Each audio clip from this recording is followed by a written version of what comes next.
It's in your car. It's in your house. It's in almost every product you use today.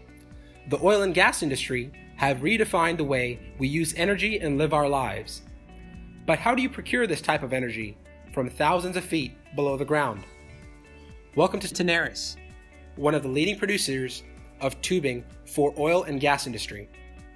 Founded in 1948 in Argentina, today it has grown to become a multinational organization with facilities in over 25 countries and employing about 20,000 workers. One of these facilities, located in Northeast Houston, known as the Tenaris Coil Tubes downhole location. Coil tubing refers to the piping used in the oil and gas industry with a diameter ranging from 1 to 3¼ inches, weighing on average 30 tons and running an average length of 20,000 feet. In the tubing process, large strips of steel are welded to create a spool with the appropriate length specified by the customer. Next, this spool is run through rollers that form the shape of the pipe, welded at the seam to create a closed pipe, milled to remove excess welding, sent through a series of heating and cooling processes, and finally inspected and spooled as a completed coiled tube.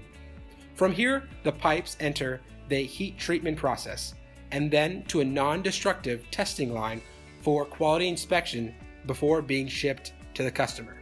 This line consists of 2 spools, one fully loaded with coiled tubing and one empty. As the tubing is downspooled from one to the other, the attached MFL, or magnetic flux leakage, inspection unit identifies defects based on changes in the magnetic field sent through the pipe.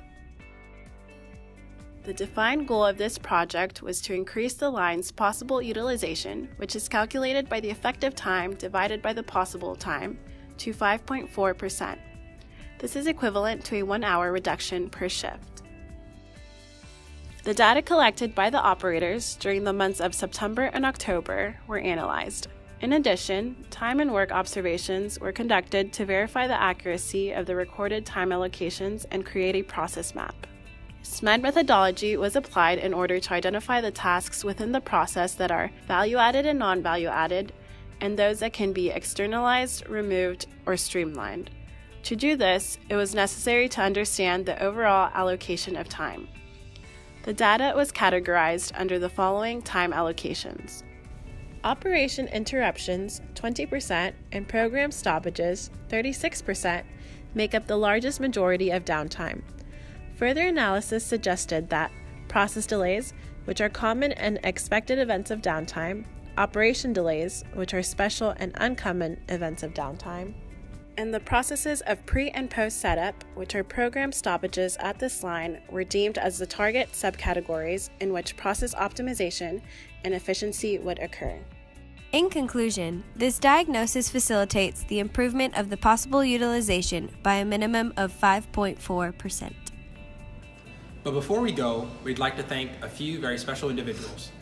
Dr. Satish Bukkapatnam, Ali Suarez, and Jason Myers, and all of our industrial engineering faculty and staff. And with that, thanks and gig 'em.